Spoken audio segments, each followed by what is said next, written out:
আমাদের এই দেশ মানুষ লক্ষ্য করেছে উন্নয়নের রোল মডেলের পরিবর্তে বাংলাদেশকে পৃথিবীর মানচিত্রে দুর্নীতির রোল মডেলে তারা পরিচিত করে তুলেছে। তারা আমাদের হাইওয়েতে তুলে দেওয়ার কথা বলেছে, এক্সপ্রেস ওয়েতে তুলে দিয়েছে।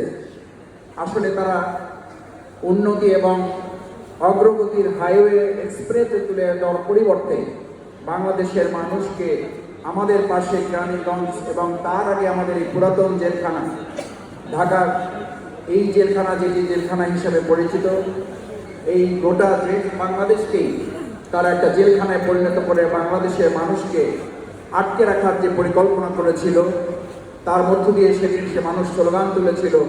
শুধুমাত্র জেলখানায় তাদেরকে বন্দী করা হয় নাই, মূলত গোটা বাংলাদেশকে একটা কারাগারে পরিণত করা হয়েছিল। সম্মানিত সুধী মণ্ডলী, বাংলাদেশের এই সময়ে আজকে ইসলাম এবং ইসলামী আন্দোলন এদেশের মানুষের দেশপ্রেমের একটা গুরুত্বপূর্ণ নজির সামনে রেখে আজকে যদি আমরা একতাবদ্ধ হয়ে সমস্ত ষড়যন্ত্রের বিরুদ্ধে মাথা উঁচু করে দাঁড়িয়ে কথা বলতে পারি যে আমরা মানবরচিত মতবাদ দেখেছি, মানবরচিত মতবাদের সকল অনুশাসন এদেশের এখন মানুষের কাছে ইতিমধ্যেই একটা বস্তা পচা পরিণতিতে রূপ লাভ করেছে। সুতরাং সে সময় এখন মানুষের মধ্যে স্লোগান উঠেছে, সব দফা দেখা শেষ, আগামী ইসলামের বাংলাদেশ। আজকে এখানে যারা এসছেন, বাংলাদেশ জামাত ইসলামী সেই ইসলামের আহ্বানের কথাই আপনাদেরকে নতুন করে আরেকবার আপনাদের সামনে তুলে ধরতে এসেছে। আসুন, মানুষের তৈরি করা কোনো মতবাদ দিয়ে সেই সময় আবু জেহেল আবুল আহাবরাও তো জ্ঞান বিজ্ঞানী উন্নয়নের দিকে তারা এগিয়ে গিয়েছিল, তারাও তো তথ্য প্রযুক্তির কথা তখনও জানতো। সেই আবু জেহেল আবুল আহাবদের কাছে মহাগ্রন্থ আল কোরআন ইসলামের অনুশাসন না থাকার কারণে আবুল হেকামরা যদি আবু জাহালে পরিণত হয়, আজকের যুগের যত বড় দলের নেতা হোক, যত তন্ত্র মন্ত্র তারা তৈরি করুক, আজকের যুগে মহাগ্রন্থ আল কোরআন ছিল, আছে এবং থাকবে। সুতরাং মহাগ্রন্থ আল কোরআনের বাইরে যারা থাকবে তারা আবুল হেকাম হবে না, তারা আবু জেহেল হবে।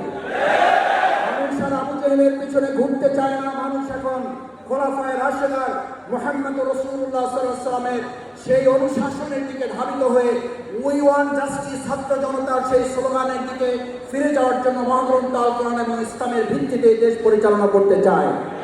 আমি সম্মানিত সুধী মণ্ডলীকে অনুরোধ করতে চাই, আসুন বাংলাদেশ জামাত ইসলামী আজকের এই প্রাণপ্রিয় মাতৃভূমি বাংলাদেশ শহর ঢাকা মহানগরীকে ইসলামের মহানগরীতে পরিণত করতে চাইলে, বাংলাদেশের রাজধানী ঢাকা, ঢাকাকে ইসলামের রাজধানীতে পরিণত করতে পারলে গোটা বাংলাদেশে আমরা ইসলামের আন্দোলনের, ইসলামের অনুশাসনের একটা সুন্দর উদাহরণ আমরা পেশ করতে পারবো।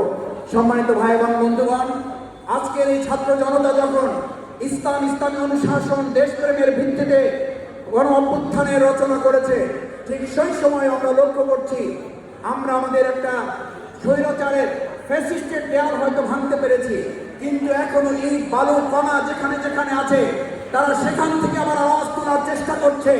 এদেশের মানুষের চিন্তা দৃষ্টিভঙ্গি 90% মুসলমানের চেতনাকে আবার